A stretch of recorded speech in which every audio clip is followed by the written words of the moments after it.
Then, one time, sabi ng asawa ko, ano, stress ako pa doon pahilot tayo. Sabi ko, sino tayo yung sa tayo sila? Ikaw sa tayo sila, pahilot ko ako.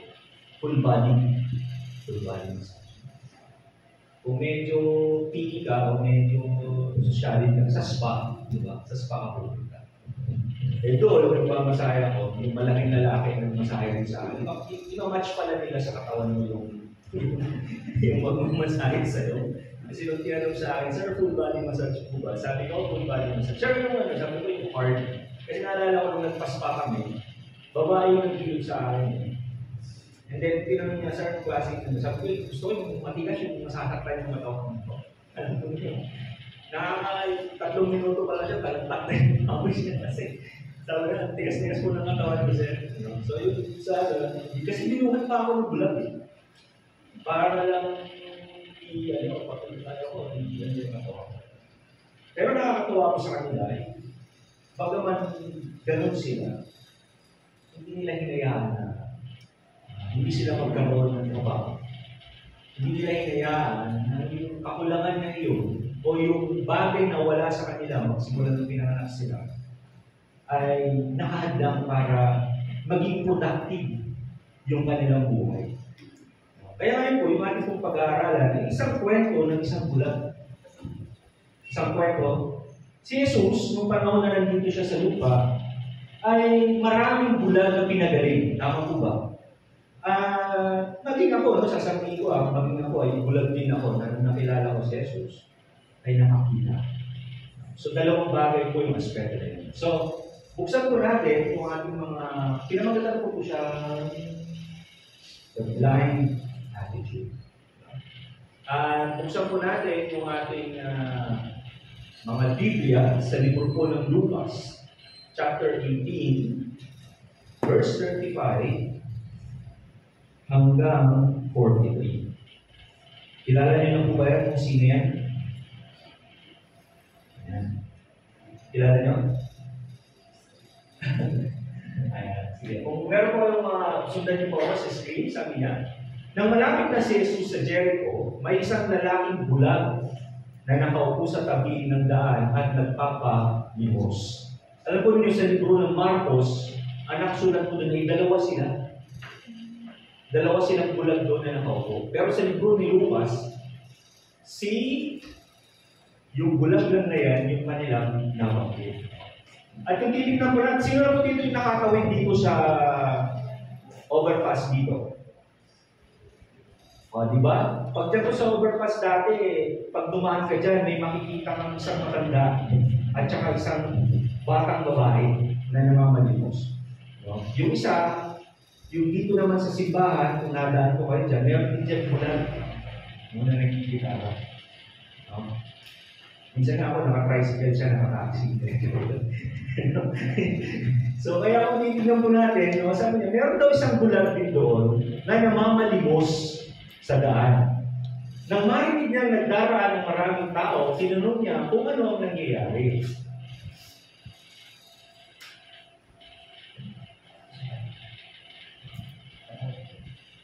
Sumagot, nagdaraan si Jesus na taga Nazaret, sabi nila sa kanya. At siya'y sumigaw, Jesus, anak ni David, mahabag po kayo sa akin.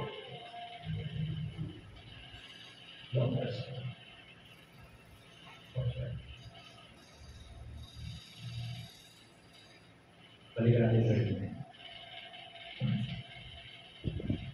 Pinapatigil siya ng mga tao nasa unahan, ngunit lalo pa niyang nilakasan ng pagsigaw. Anak ni David, mahabag po kayo sa akin.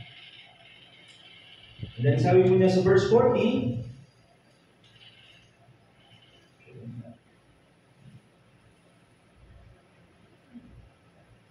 tumigil si Jesus at ipinatawag ang bulag. Paglapit ng bulag ay tinanong siya ni Jesus, ano ang gusto mong gawin ko para sa iyo? Panginoon, gusto ko po sana makakita muli, sagot niya. At sinabi ni Jesus, mangyayari ang nais mo, pinagaling ka ng iyong pananampalataya. Noong hindi nakakita ang bulag at sumunod kay Jesus na nagpuri sa Diyos. Nang makita ito ng mga tao, silang lahat ay nagpuri sa Diyos. So, pinapagatan ko po siya the blind attitude. Bakit? Blind. Pero tayo tinatawag na blind obedience. No? Kapag nasa military ka, it doesn't matter kung ano yung utos, lalo na kung nasa Communist China or nasa Russian Federation kasi siguro. Sabi nila, cannon fodder. Bahala ka sa kanyang pag sa panahon ng kaya. Meron tayo tinatawag na blind obedience. Makikita natin itong mga blind obedience na ito mostly sa mga kulto. No? Because they follow the leader no matter kung ano yung kanilang nasabihin. But let's look on what a blind attitude is. Meron akong anak na kulto na gusto kong pag-usapan natin ngayong umaga nito. So number one,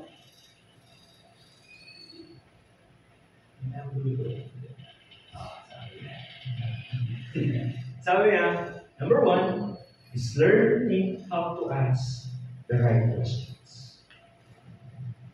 Sa isang Kristiyano, dapat lamang na alam mong magtanong ng tama at tumanong ng tama. Sabi niya, nang marinig niyang nagdara ng maraming tao, itinanong niya kung ano ang nangyayari. Maraming Kristiyano kung minsan, nahiyain magtanong. Hindi po ba? No?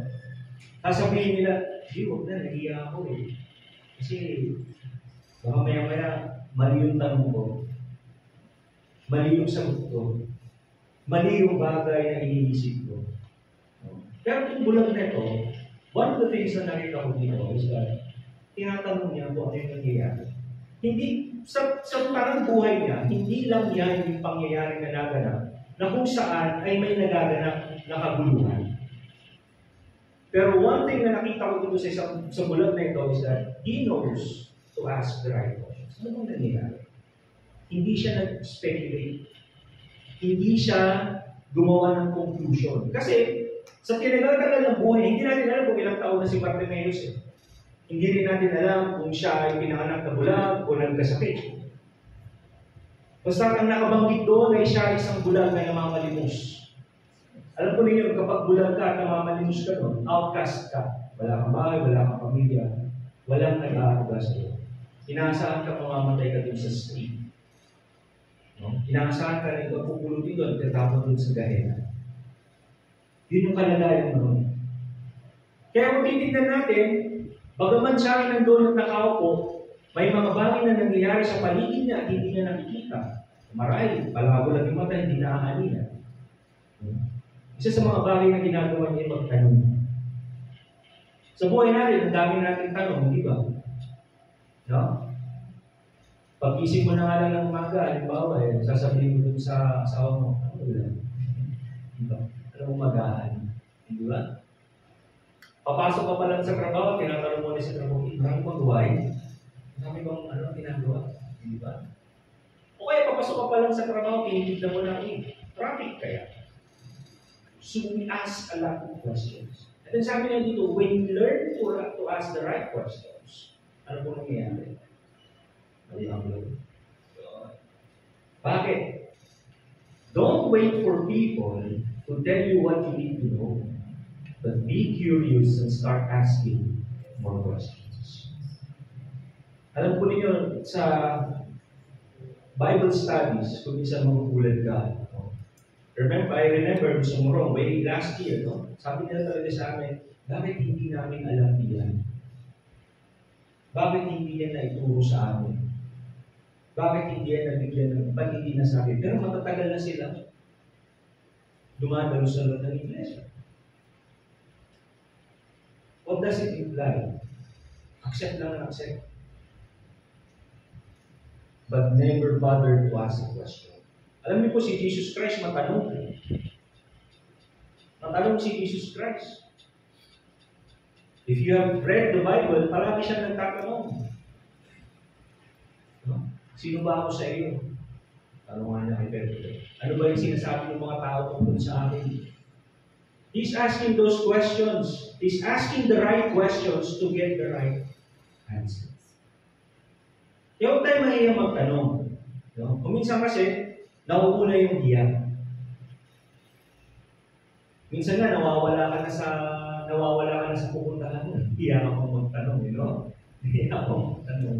Para bang kawalan ng dignidad pag hindi ka nagtanong. Para pag nagtanong ka, parang nawalan ka ng its pride. Kasi ako, I would ask questions.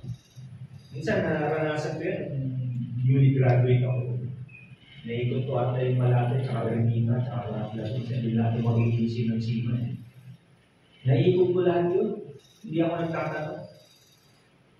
Minsan, tinitignan ko na yung signboard ng jeep. Sabi ko, dito pala ako dito. Tapos kada sakay ako, babayaran ko yung dulo. Dulo po anong naka-signboard doon is Quiapo. Ang babayaran ko, Quiapo. Pero hindi ako bababa ng Quiapo. Bababa lang ako ng Recto. Bababa lang ako kung saan. Basta ang mahalaga, sabi ko, nakikita ko nararating. Pero pahinaan yun. Learning to ask a question is not a sign of weakness. When you pray, do you ask questions? Yes. Diba? When you pray, you ask questions. You ask the right questions to God. Humbly. Mababang mo. Because when you, sometimes sabi mo, Lord, ito ba yung plan mo? O diba, nung naghahanap ka ng trabaho, nagkaroon ng dalawang offer sa'yo. And sometimes you would ask, Lord, which one? O yung mga anak ko, pag sinasabi ko sa kanila, you pray for yung papasukan niyo yung school. Pero don't be on one option. Pag-pray mo lahat ng school na kung pwede mo pasukan. Because that is asking the right questions. Alam ko ninyo, kung sino nasa management, kung nasa management, nasa meeting kayo, you ask questions, right? Tatanong ka Halimbawa sa amin, kapag may project, sasabihin ko sa project ko, anong status nito? Pero hindi ibig sabihin nun, hindi ko na alam yung status ng project. Kung ano yung nandoon sa data na nabigay sa akin o nakukuha ko, that is something na yung babasin ko. But then I will still ask question. Sasabihin ko, ano bang nangyayari? Bakit dito sa section na to? Bakit dito? Bakit mababa yung ano namin? Because those are the kinds of questions na kung saan makakakuha ka to drill down what is it. Sometimes in our faith, kailangan natin magtanong. It's not just what we know, hindi lang kung ano yung alam natin. And not only that, asking question increases your knowledge. Naalala ko yan, pag nagtatanong ka, sabi nila, mas mabuti ng mangmang ka ng isang segundo kaysa mangmang kahaba buhay. You ask question. So kung may pagdududa kayo o meron kayo ng mga bagay, sa Bible study natin, naririnig niya, meron po ba kayong tanong? Yan. Lahat tahimik. Mamaya may magpapatay ng camera. Sorry po, may internet. May camera. Kaya, we should ask questions. Why? Ito po sabi niya. Sa Kawikaan 25, kaluwalhatian ng Diyos na balutin ng hiwaga ang lahat ng bagay. At karangalan naman ng hari na ito'y saliksik. It is our duty to search. It is our duty to look. Sabi nga niya, iba, knock, and it shall be open as an open.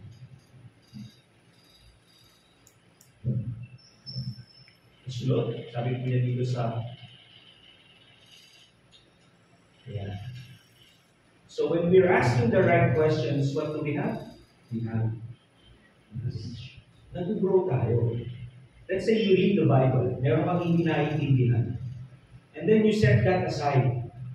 Sabi mo, hindi na ako magtatanong. Hindi ko naman ito maintindihan. Kaya man, next chapter na. Di ba? Doon tayo sa next chapter. Makakalimutan mo na yun. Malay mo yung pala yung mensahe na hinihintay mo. Right? Because when you read the Bible, you're hoping and you're expecting na the Lord will speak to you on that day. O sino nagbabasa dito ng Bible niya araw-araw? Mababait kayo, alam ko. Mababait kayo. But when we read the Bible, alam ko rin, one of the things na ginagawa ko when I was studying is pag-isip ko ng umaga, buti naman walang cellphone eh. Walang cellphone. Temptation to eh. Una-una, pagkagising ko sa umaga nun, what I will do is, bubuksan ko yung Bible ko. No plans kung saan ko bubuksan kami din. I will just open it and then read. So, saan papasok yung mata ko. Having faith na yung binasa mong iyon is the message that God wants me to hear that day. No? Yun yung babasahin ko. And pagkatapos kong basahin yan, babasahin ko ulit. Babasahin ko ulit. 3 beses ko binabasa yan eh. 3 beses siyang dinadaanan. Kasi sa unang basa mo, sigurado ko wala kang naintindihan. Hindi mo nakuha kung ano yung ninanais na laman ng salitang yun. Babasahin mo siya ulit ngayon. Babasahin mo siya ulit ngayon. And then before the day ends, you know na nag-increase yung knowledge mo. Why? Because somewhere, someone, yung nangyari sa buhay mo sa araw ngayon, may nakuha kang sagot doon sa binasa. And that knowledge, now that becomes knowledge. Ano sabi ni Ernie Baron? Halata na yung mga mahina. Knowledge is power. Di ba? Knowledge is power. Sabi ni Ernie Baron. Totoo naman yun. If you know things, alam mo yung mga bagay na gagawin, then you have the power. May kapangyarihan. Kasi kung ang kaharap mo, ito halimbawa, no? Ito, nangyari ko sa tuloy na po, may interview ako. Then may tinanong ako sa kanya. By heart, alam kong gawin yun. Ginawa niya ngayon, sinabi niya ako ng ano. Magaling siya sa technical terms. Pero hindi niya talaga nakukuha yung application ng kinanong. If you have the knowledge, malalaman mo kung niluloko ka ako. Now, let's turn that knowledge. Once you have knowledge, let's turn that knowledge to wisdom. Magkaiba yung knowledge sa wisdom. No? So, you acquired the know-how. You're asking the right questions to get the know-how. Now, let's turn that knowledge into wisdom to bring those opportunities. Bigyan naman natin ngayon, i-elevate natin. So, ito sabi niya. Nagdaraan sumagot nung nagtanong siya. At ang sagot, nagdaraan si Jesus na taga Nazaret, sabi nila sa kanya. At siya'y sumigaw, Jesus, anak ni David, mahabag po kayo sa akin. Paano nangyaring wisdom yung doon sa bulan? The first part there is, kung titignan natin, kilala niya si Jesus. Tama? Paano yung nasabing kilala niya si Jesus? O, di ba? May kumango. Pero may nakasunod. May masasabi na kilala niya si Jesus. Take note, no? Nung may maingay, nagtanong siya. Anong tanong niya? Anong nangyayari? Pero nung may sumagot, si Jesus na taga Nazaret, yung dumarating, nagtanong ba siya kung sino si Jesus? Hindi. Which means, he has the knowledge. Kilala niya, naririnig niya si Jesus from time to time. Because Christ is a very popular prophet during that time, no? Sa period. So habang nagkaraan sila, sinabi, ano nangyayari? Siguro pag sinabi parating si Poncio Pilato, gagawin sa ulit, magiging na lang siya ng Pilos. Pero nung narinig niya na si Jesus yung parating, ano sabi niya? Sumigaw siya. Sabi niya, Jesus, anak ni David, mahabag po kayo sa akin. Knowledge brings, when it turns to wisdom, it becomes an opportunity. Naging oportunidad niya, no? Nandun lang siya sa isang lugar dahil bulag siya. At hindi nagkaroon ng pagkakataon marahil na mabisita siya ni Jesus. Subalit naririnig niya si Jesus sa iba. At nung nakita niya na paparating si Jesus doon, nung narinig niya na paparating si Jesus doon, hindi niya hinayaan na mawala yung pagkakataon na na tumawag sa kanya, tumawag kay Jesus. Alam ko ninyo, kapag kayo po ay nangaral, nag-share ng gospel, yun yung pagkakataon na pumatok, dumaan si Jesus sa buhay natin. Nung kayo'y unang makarinig ng salita ng Panginoon, yun yung pagkakataon na dumaan si Jesus. Bulag kayo noon. At nung umiyaw siya, sabi niya, Jesus, anak ni David, anong ibig sabihin nun? Ibig sabihin nun, kilala niya kung sino si Jesus. Sino si Jesus? Si Jesus ang siyang napili ng tagapagligtas. Dahil hindi niya tatawagin anak siya ni David, kung hindi niya alam kung ano yung nakasulat sa libro ng Isaiah.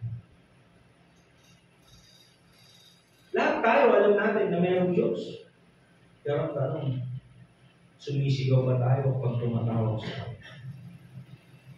Alam ko sigurado may ilan sa inyo nung tumanggap sa Panginoon, umiyak. Napakaraming pagkakataon na sa pangangaral, pag nagsusolving ka, umiyak. Yung tumatanggal. Ngayon, tingnan natin ano yung mga bagay na makikita natin dito.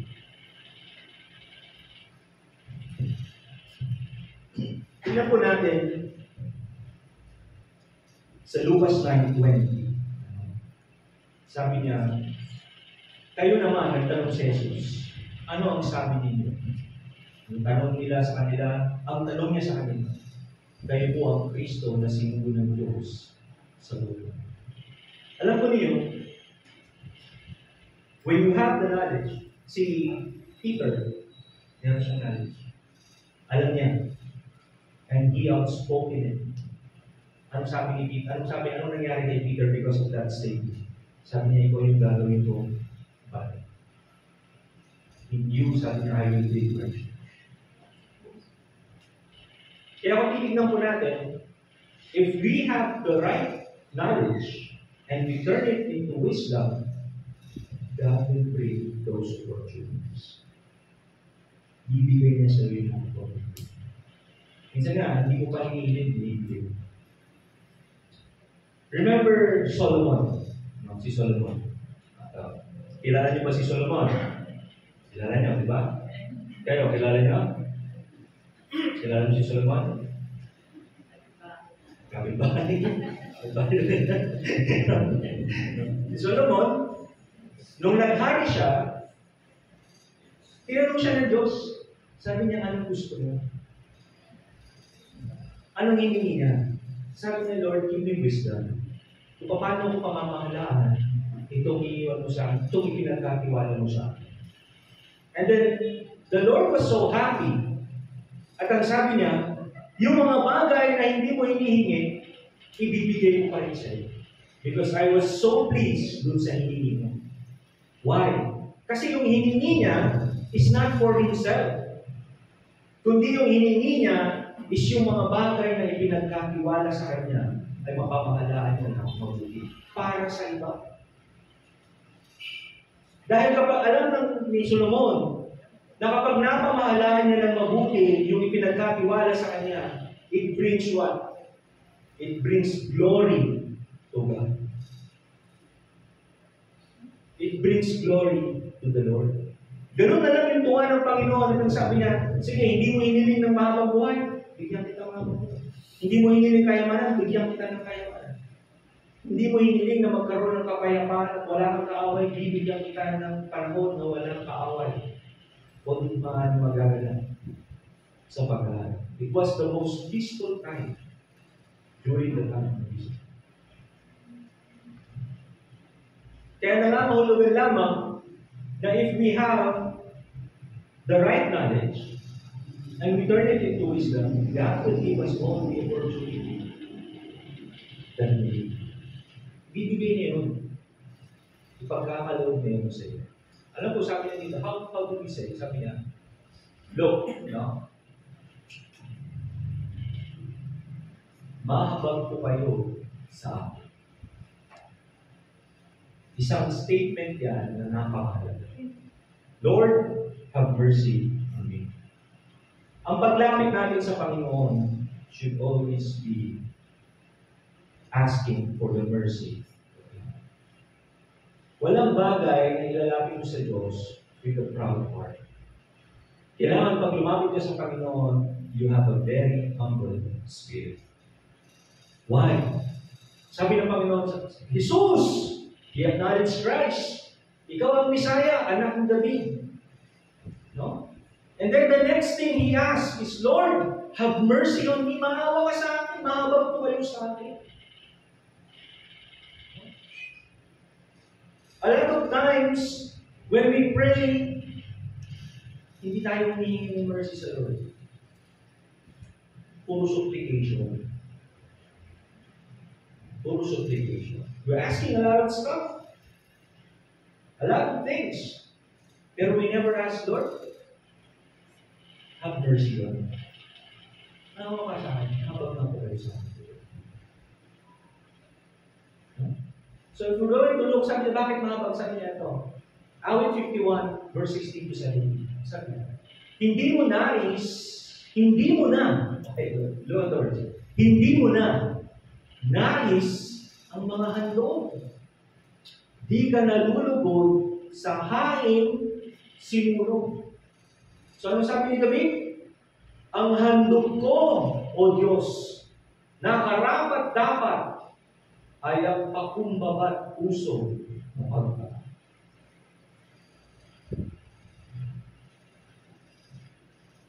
Marami tayong sacrifices, correct? Marami tayong sacrifices. May mga sacrifices tayo sa family natin. May mga sacrifices tayo sa friends natin. May mga sacrifices tayo dito sa church. Tama?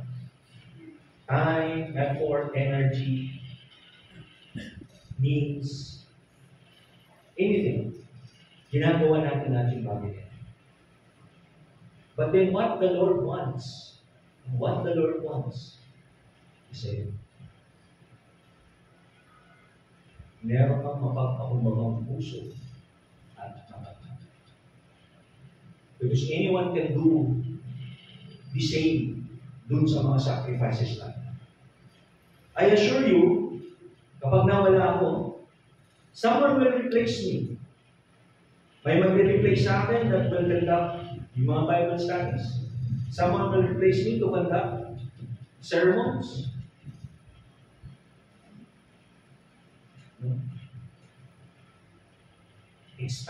Expendable.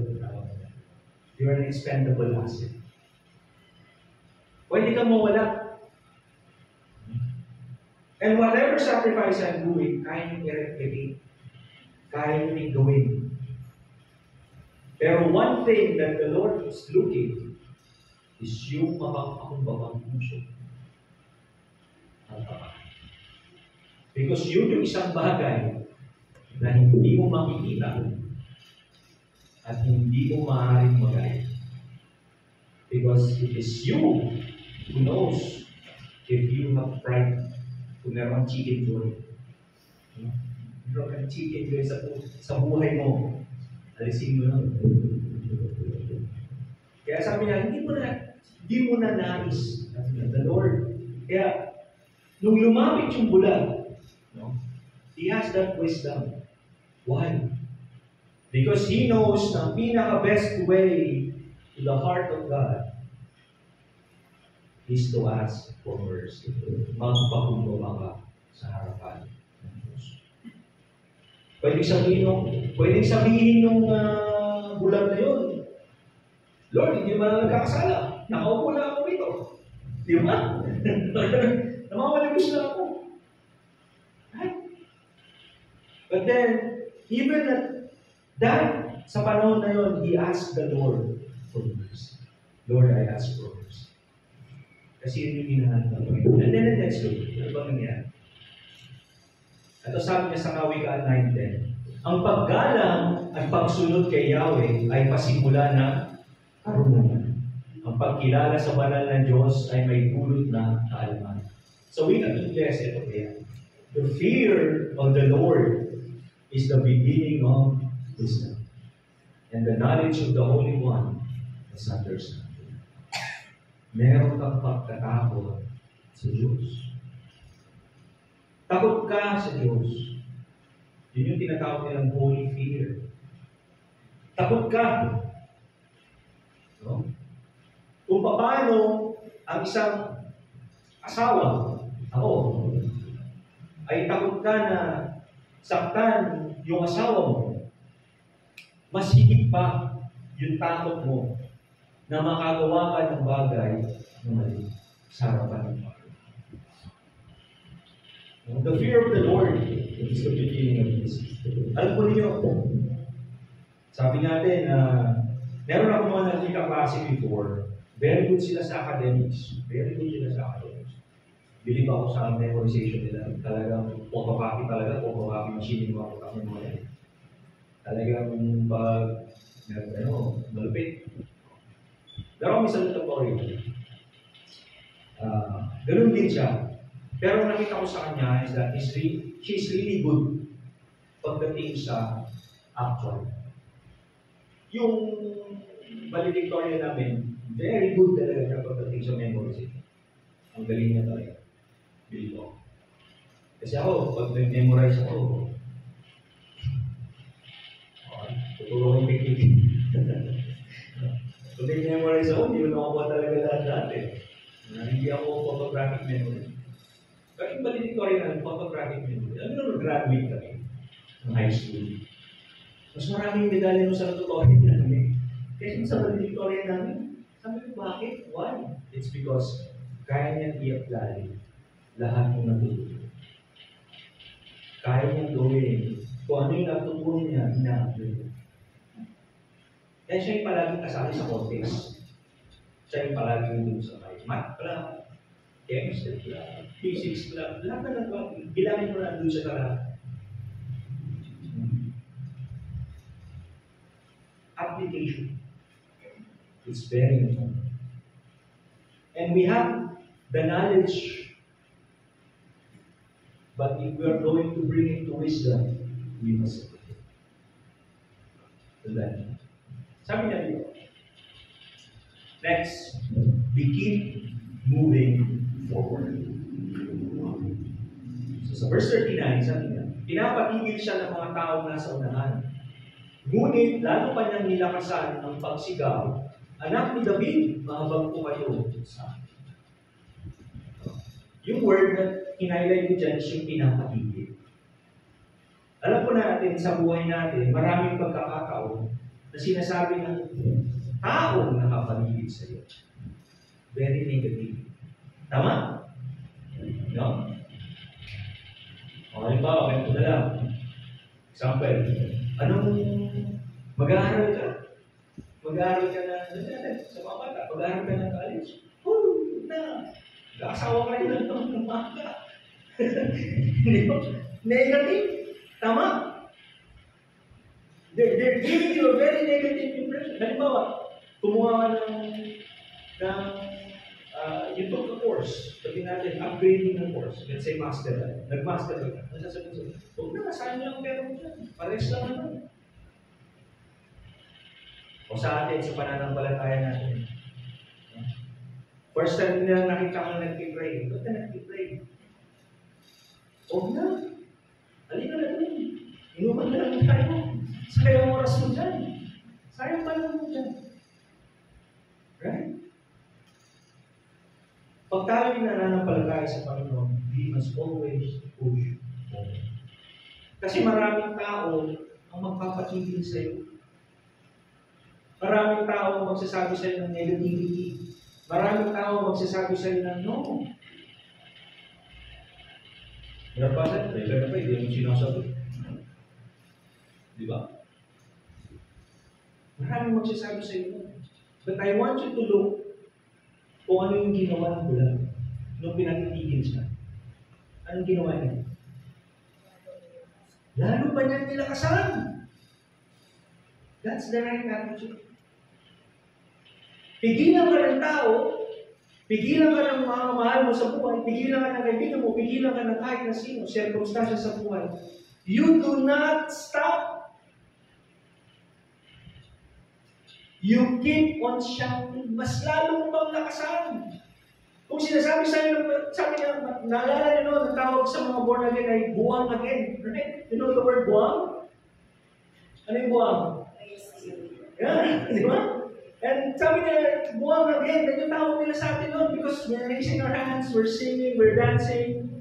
Sometimes we're crying. Minsan hindi makita ng tao yun and they call us buwang again. Do we stop? No. We cry out more to the Lord. No? Lakasan mo ba? Mas lalo mo bang lakasan? Mas lalo mo bang gawin yung mga bagay na kinikriticize sa'yo? Masyado mo bang anything that is for the Lord? Gawin mo pa. Mas pagbutihin mo pa.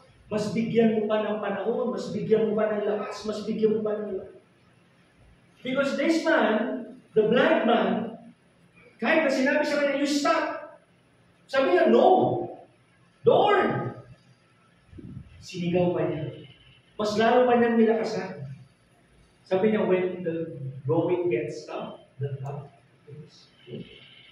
Kaya sabi ni Pablo, yung ano niya, yung nung hinihalin tulad niya yung lakbay ng isang mananampalataya sa isang athlete, sa isang marathon. Sabi niya, I ran the race. I finished my course.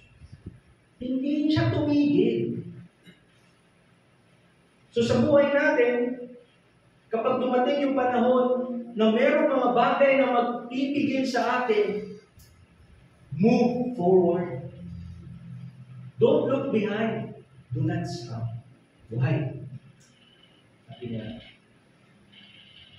Howard 37, verse 23, sabi niya, ang gabay ng tao sa kanyang paglakad ay itong si Yahweh. Kung nais ng tao na malinis, sa gawain niya ang Diyos nagagala. Ano mangyayari? Kahit na mabuwal, siya ay babangon pagkat si Yahweh. Hindi niya sinabi doon na hindi ka mabubuwal. Hindi ka madadapa. Ang sabi niya doon, kahit na mabuwal ka, because God is your refuge, siya yung pupulo, nakahawak siya sa iyo. Sino ba dito yung may, sa mga baby nun, di ba meron yung parang walker, pero yung nakahawak ka sa tela, nakasabit lang yung batang gano'n. Yung mga bata ko gano'n.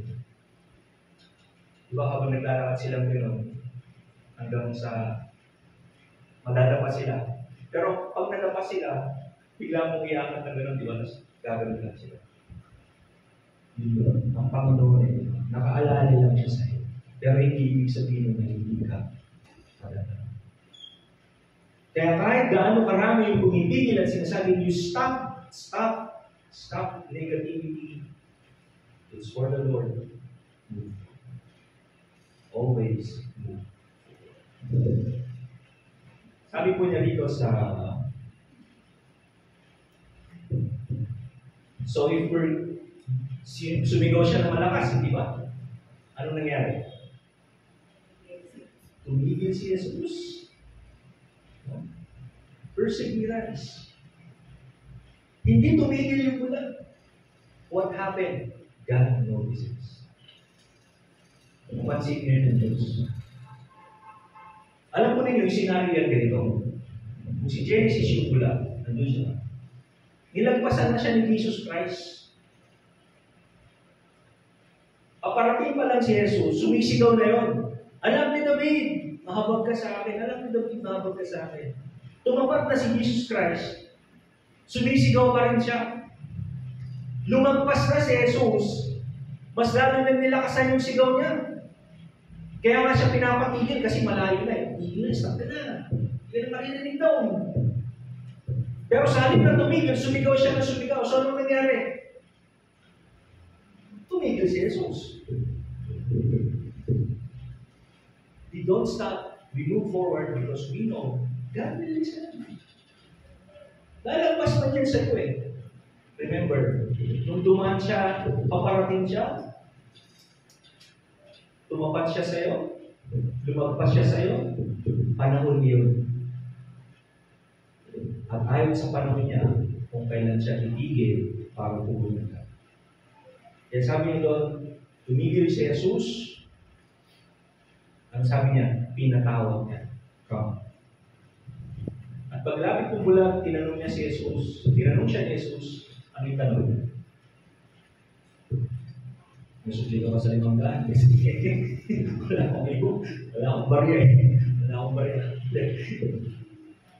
Sabi niya ito, kung maganap na ito, Jeremiah chapter 20 verse 12, kung maganap na ito, kayo'y tatawag, lalapit, at dadalangin sa akin, at diringgin ko naman kayo. Kapag dinanap ninyo ako, ako'y inyong matatagpuan. Kung buong puso ninyo ako, alam ko din yung pagsigaw ng bulag na yun. Hindi lang yung sigaw na, alam mo yung shouting till your heart runs out. Yung term nila. Talagang buong lakas ng sigaw. Buong pagkatao niya inilagay niya sa sigaw niya. At sabi ng Panginoon, if you are going to search Him with all your heart, hindi ka makikita mo siya. Mamimit mo siya. Tatawagin ka. Kasi hinanap mo siya.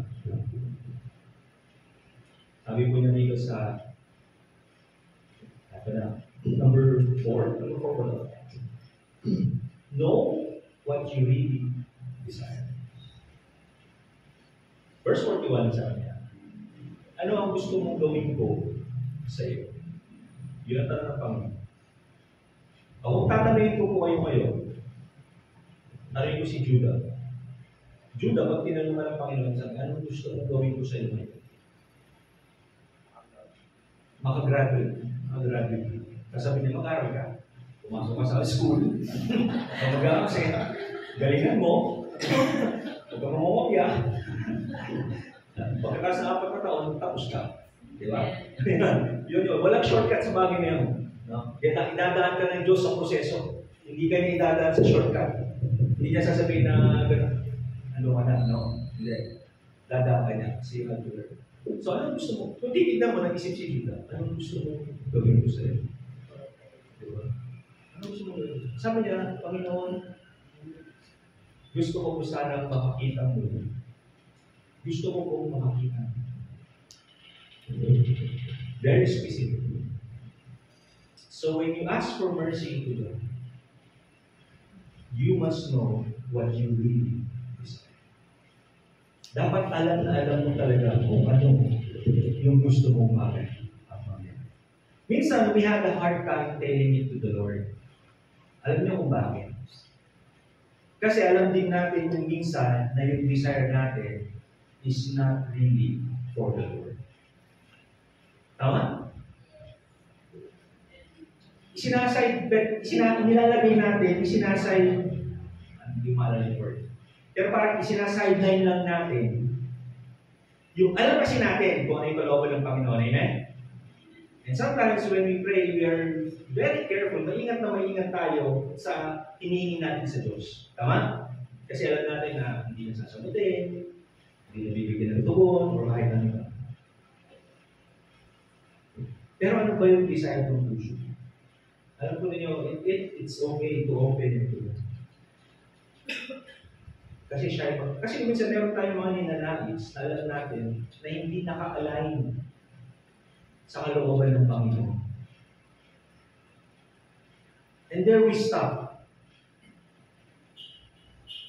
Minsan may mga kahiling na tayo na akala natin naka-align sa kalooban ng Panginoon. Subalit malayo pala.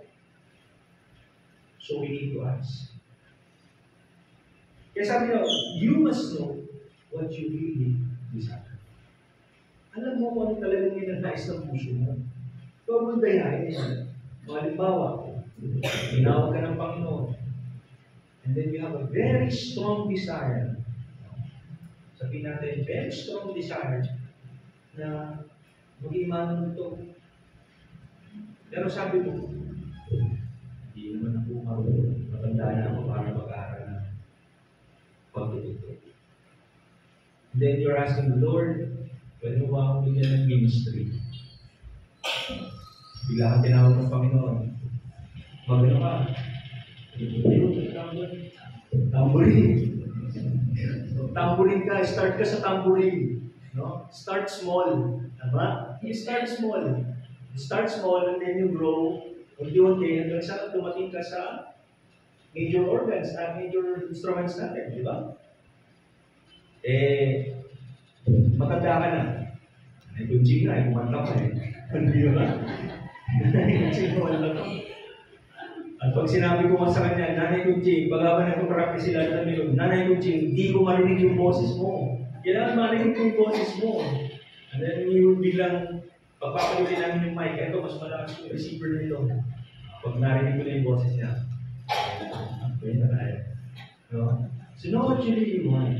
Alam niyo, napakarami kasi natin hiling sa buhay, kasi napakarami natin gusto.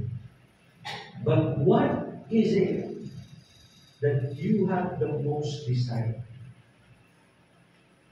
Ano ba yung pinakahigit na ninanais mo talaga? Minsan kasi dinadaya natin yung sarili natin, sinasabi natin na yun yung gusto natin, pero in reality, hindi na. Ano sabi ko na?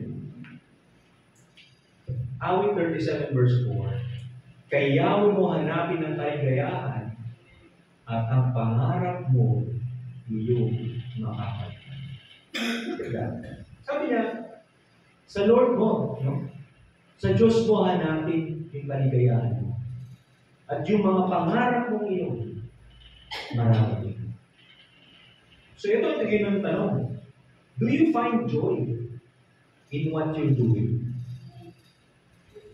Diba? Masaya ka ba sa ginagawa mo? Meron ka bang setback? Meron ka bang remorse? Meron ka bang complaints? Anything like that. O halimbawa, ito na lang. Nung gumising kayo kaninang umaga, masaya ba kayong bumangon?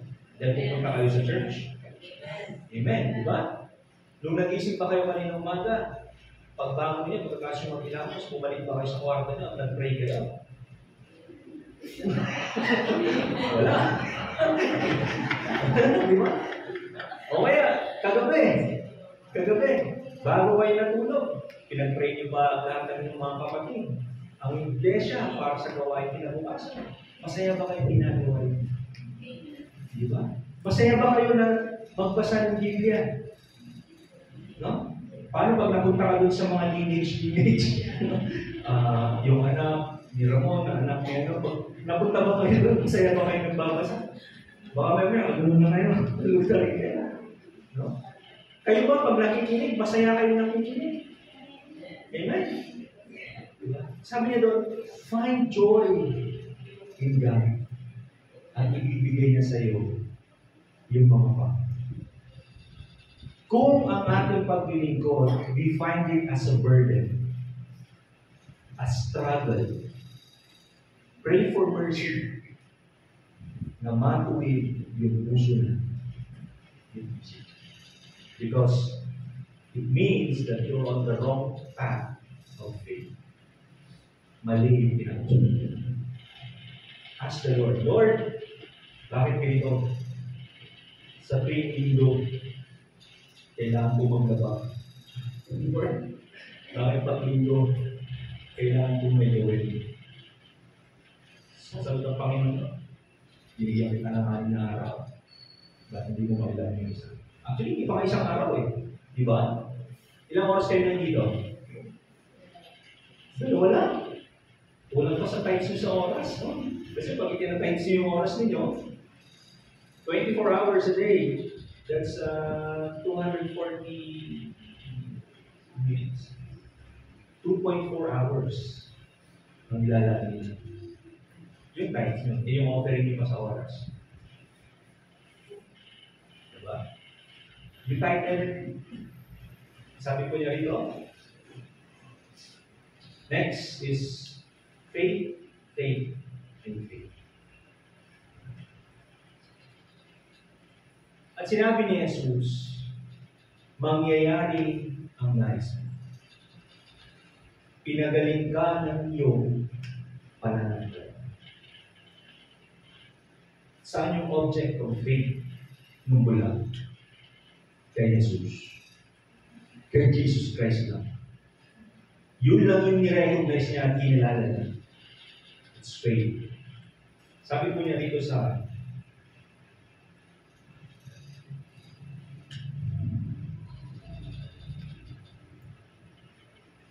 Hebrews chapter 11 verse 1. Itong huling dalawa, critical to eh. Ang pananampalataya ay pagtitiwala na mangyayari ang ating mga inaasahan at katiyakan tungkol sa mga bagay na hindi nakikita. That's the definition of faith. Ibig sabihin nito, nagtitiwala ka na mangyayari yung mga bagay na inaasahan. So, let's say, sabihin natin si Sister Marilyn, inaasahan yung mga tagpo pa siya. Lalo na may nagsabi sa kanila doon sa murong na, ang ganda mo. So, kung mga tagpo pa siya, sabi niya, nagtitiwala ako. Kasi di ako nag-pray. So, pero merong katiyakan tungkol sa mga bagay na hindi natin. Ano pa po ang sabi sa faith? Hebrews 11:6. Kung hindi tayo sumasampalataya sa Diyos, hindi natin siya mabibigyan ng kaluguran. Sapagkat ang sino mang lumalapit sa Diyos ay dapat sumampalataya na may Diyos na nagbibigay ng gantimpala sa mga nananalig sa Kanya. So, in English, sabi niya, without faith, it is impossible to please God. And then lastly, faith. Ito po. Santiago 2:26. Patay ang katawang walang espiritu, gayon naman, patay ang pananampalataya walang kaluguran. So that's faith, and faith. Lahat ng bagay sa pananampalataya dapat. We trust the Lord. Yung kanyang plano, yung kanyang mga bagay na gagawin is pahuli ito po. Follow with the faith that lead others to God. Bakit? Verse 43. Noon din nakakita ang bulag at anong ginawa niya? Sumunod kay Jesus at nagpuri sa Diyos. Pakita siya ng pananampalataya, pinagaling siya ng Panginoon. Nung makamit niya yung kanyang utmost desire, anong ginawa niya? He followed Christ and praised God. Example. Ito palagi kong example ito.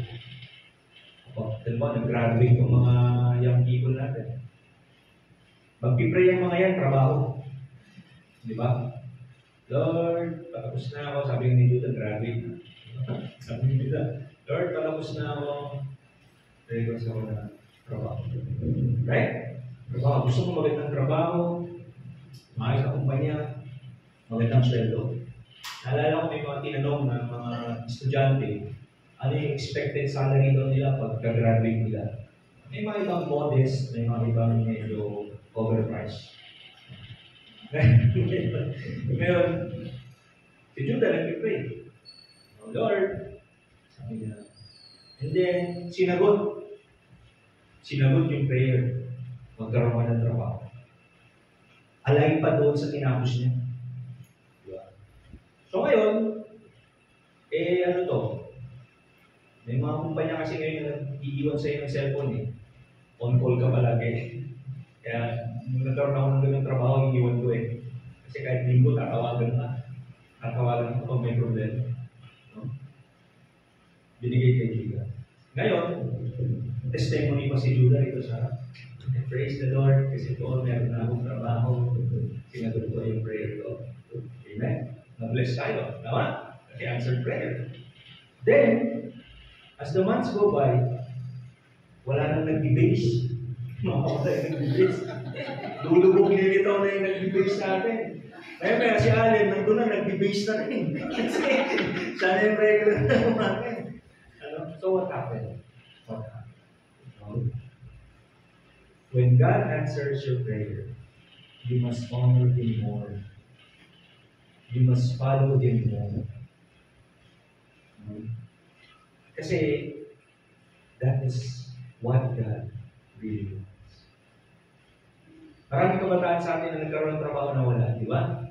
Pag tinanong mo, ba't hindi ka na sumasagot? Kasi po may trabaho. Busy po ako. Saan ka busy? Ito lang po kasi yung panahon ko para makapaglaban ng brief eh. Yun lang yung panahon nila para makapaglaban. Daming DIY dyan, no? Saksak mo lang lahat. Di ba? Saksak mo lang lahat, iwan mo lang. That's why sabi nga, the attitude of a person that is right with the Lord, kapag naibigay siya yung bagay na hingilin mo, follow more. Praise God more. Always moving forward. Palagi kung ganito yung level mo noon, tataas at tataas dapat yung level. Walang Kristiyano tawag na matatanda sa amin nun is, kapag nakita ka naglalaro, tapos may edad ka na, sabi natin sa'yo, tumatanda kang pauro. Di ba? Tumatanda. Walang Kristiyanong tumatanda pauro. Ang Kristiyano palagi tumatanda. Ngayon ano po kasunod? Sabi na dito, sa Lucas yan, sabi na, ang hindi pumapasa ng kanyang krus at hindi sumusunod sa akin ay hindi karapat-dapat sa akin. Exact words of Jesus Christ. Sabi niya, you have to follow. Kasi alam po ninyo, marami tayong desire, marami tayong anak gusto na ibigay ng Panginoon niya. Tama? Minsan na, iniisip ko palang noon, then after a few years, biglang nandun na. The question is, paano mo gagamitin yung answered prayer na yun para sa kaluwal? And then second is that, are we following? Sumusunod pa rin ba? Kasi there's a lot of people na naman. Kaya sabi na rito, kailangan pasanin yung krus. Kasi, sabi meron isang kasabihan, sabi niya, when you pray for rain, narinig niyo yan? Kaya nakarinig ka. When you pray for rain, be ready to handle the mud. Ibig sabihin nun, kapag umulan, ihanda mo, pag nalalangin ka ng ulan, ihanda mo ang sarili mo rin na yung putik. Diba? It means, when there's an increase of blessing, if there is an answered prayer, ihanda mo rin yung sarili mo doon sa mas greater sacrifices na kakaharap. Because when God, ito yun, nung si Judah nag-aaral, nakakapag-base siya dito, wala siyang ibang tungkulin kundi pumasok, umuwi, punta ng church, pumasok, kumain, umuwi, nas punta. Tama? Yun ang trabaho ng estudyante. Pero kapag nagkaroon ka na ng responsibility, at sinabi ni Sister Ella, sagot ng internet, sagot ng tubig, sagot ng kuryente. Pag sinabi niya ng gano'n, ng magulang, nakatira ka sa amin, sagutin niya. Diba? Kapag sinabi niya ng magulang na gano'n, may responsibility na siya. Hindi lang yun. Kung pwede siyang mag-excuse ng madali sa school, sa trabaho, hindi pwede. Diba? Hindi ka basta-basta pwede, boss, masakit yung sakong-sakong ko, hindi ako makapunta dyan. Hindi pwede naman. Kahit pipilay-pilay ka dyan. Mga immortal tayo sa trabaho. Immortal tayo. Kahit bumabagyo, lumalangat ka dyan. No? Kahit nababagsakan yung mga puno, bumabiyake ka pa rin. Mga immortal tayo rin. Kaya sabi niya doon, susunod ka pa rin. Kasi meron ng bagay. Sinagot yung panalangin mo, pero hindi nangangaroon yun na merong mas mabigat na rin responsibilidad na hiningi mo sa Panginoon. Na ibinigay niya sa iyo. Pero ang inaasahan niya Diyos sa iyo, mas higit pa yung indikasyon mo na ibinigay mo sa iyo. Dahil sinagot niya.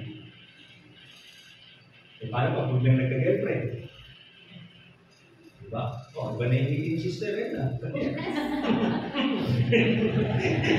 yung iba na. Kaya sabi niya, kailangan mo rin pasanin yung puso. Meron kang birthday na gagawin, meron kang greater sacrifice. Sabi ko niya dito. Ano sumunod? Following the faith that lead others to Christ. Why? Nang makita ito ng mga tao, silang lahat ay ano? Nagpuri sa Diyos. Yung healing faith na na-witness nila brings them closer. Sabi niya dito, sa 2 Corinthians chapter 5, verse 20. Kaya nga kami mga kinatawan. So with the English, ambassadors. Mga ambassador kayo.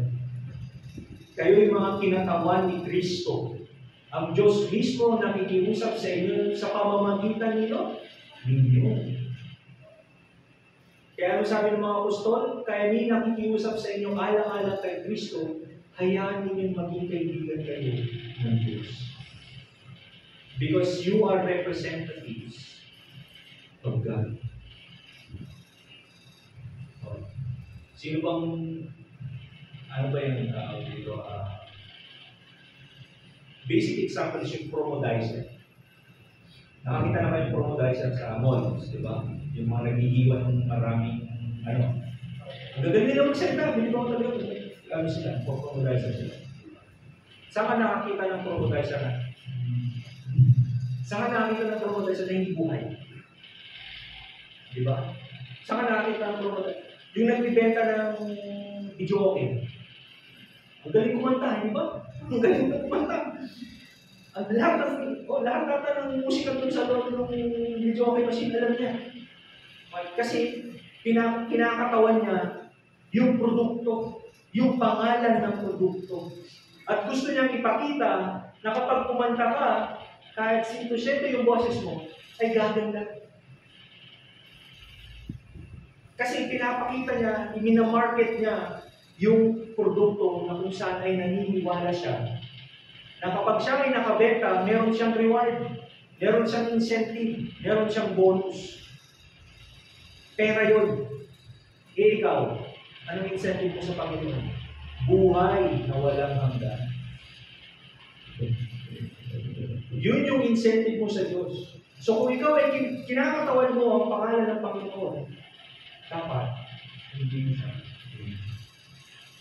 Bakit po? Sabi niya dito, ang sino mang kumilala sa akin sa harapan ng mga tao ay kikilalanin ko rin naman sa harapan ng aking Amang na sa langit.